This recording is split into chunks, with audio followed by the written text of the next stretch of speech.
Hey, what's going on, everybody? It's us once again, Derek, And Maddie. Earth, and Stone. We haven't been on the case since last year, in December. It's been a while, a lot of things going on, and nothing cemetery related. So, Now we're back. yes, and Maddie has taken us off the beaten path. Take us to, well, it says Cementerio Herrera, but it's Herrera-Ruiz Cemetery according to all the signs and stuff. So, however you want to say it. But it's an interesting looking little cemetery, I got to say. For being an off-road cemetery, being way back in the woods somewhere, yeah, it's a very nice one. So let's go check it out. When you first approach this cemetery, there's a statue. Do you know anything about the statue, Mary?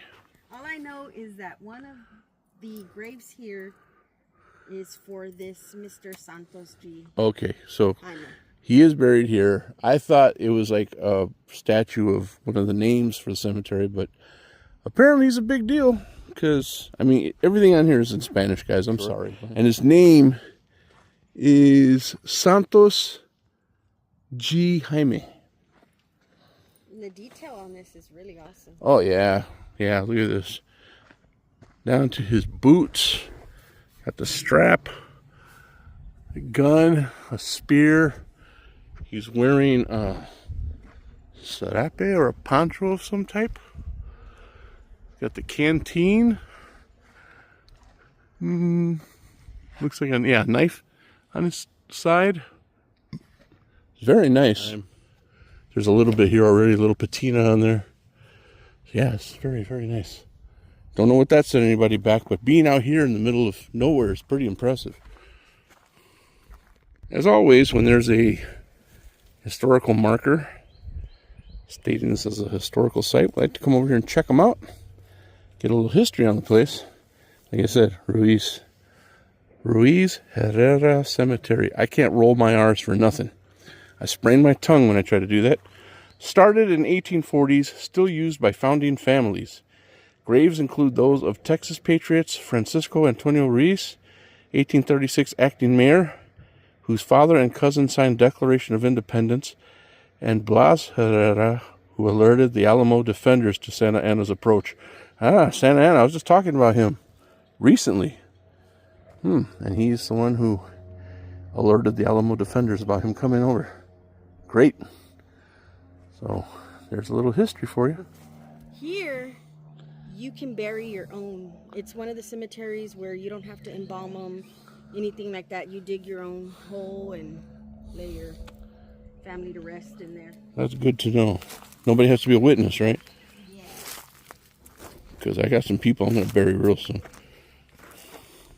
Hey, look at this one. And it has a white flag. Is it what? Confederate flag. Where? Oh, yeah. Because, you know, it's the South. We got the Woodman here. You know the Woodman, right? You've been with us long enough, you know all about the Woodman. Or you know as much as we know. Who is this? Antonio Casillas. Casillas. See all these little pit holes here? So Maddie says it might be pigs digging up the ground here.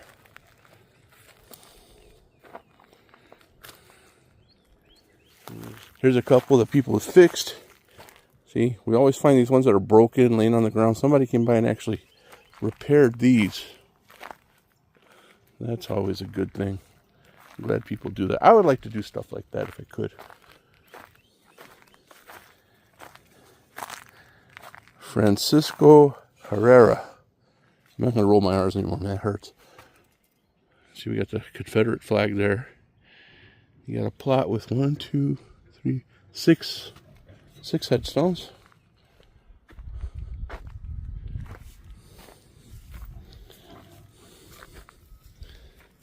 Got this one here.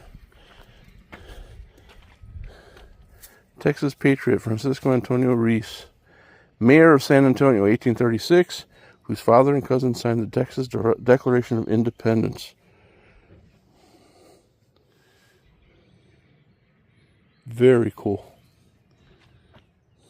The old mayor of San Antonio. Now this is on a complete concrete pad here, and it's a pretty big concrete pad. We've seen plenty of them, but I don't remember seeing one this big that didn't have much more headstones on it.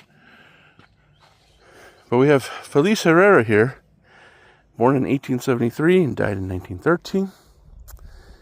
And another Herrera, Antonio Herrera, born 1858, I believe, and died 1931 or 21. Wow. So here's a really nice one here. Look at this. I call them cradles. There's probably not even the name for them, but I call them cradles because they're like big cradles. And I used to think it was like they would put, well, I mean, look, if you look at the top here, you'll see like cement marks, almost like there was something built there, but I don't think I think they were doing some repair work there. I used to think the casket sat right here, but that's not the case.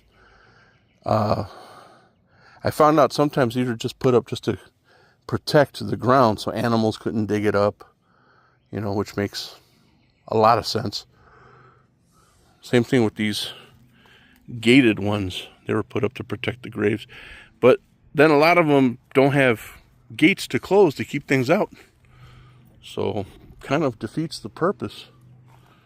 When I see them like this, I often wonder, like, did somebody hit it with something? Because it looks like it would have deteriorated all the way through. It's just on one side. Like somebody took a hammer to it or something.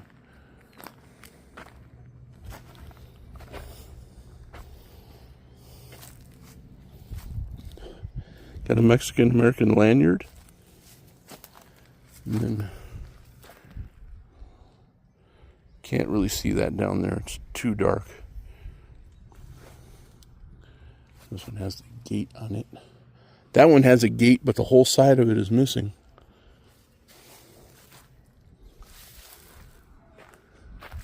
It looks very, how would I say this? Not rustic. It looks very cozy, very down home.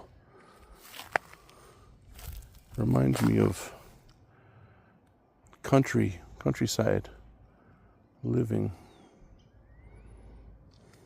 Jesus M. Segovia, 1930 to 2016. Oh, this picture got messed up. Segundino Garcia, Falecio. I wonder what happened to his picture. Look, that looks like somebody hit it with something. I hate to think that people come in here and just start destroying stuff. I don't know what goes on in people's heads where they're like, here's some inanimate object that's never done anything to anyone. It's somebody's memory, it's somebody's commemoration to a family member who died. Let's destroy it. I don't understand that at all. I never will. This one's handmade, casted, written by hand, Maria C. Martinez. 1903 to 1959 or 57. There's nice little painted emblems on there. Very nice, very nice. Saceda. I don't know if anybody remembers, but I'm related to the Sacedas. Saceda, Cipriano, Cuellar, Margarita Gonzalez. In loving memory. It's very, very nice. And this one over here really caught my eye. Way in the back, way in the back. This one looks like it sat between these two pillars here.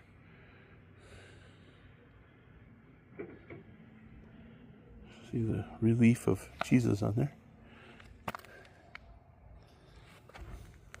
Quite a few gated burial spots.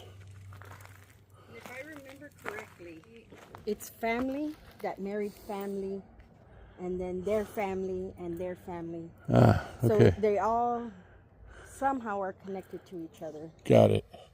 So basically, all in all, this is a family cemetery. It's just different last names, but they've all been like married into the family somehow. Right. Okay. And I know there's a story of one that was accidentally dug up because it's been here for a long time. So they're trying to keep everything in order. And as of now, they have everything in order. But at the time, it wasn't. And when they dug, there was bones, but they were only bones in a blanket. Not like a bag. Yes, like a bag. like a bag of it. And so what they did was, ask them to please forgive them, that they didn't know he was there. They made a little nook, placed him in the nook, and then buried his brother there with him. Well, supposedly he was in a hit and run. And when they hit him, his body did not stay together. Oh. So the family put him in a blanket. Okay. Bag of it and put it in the ground. That's a horrible story.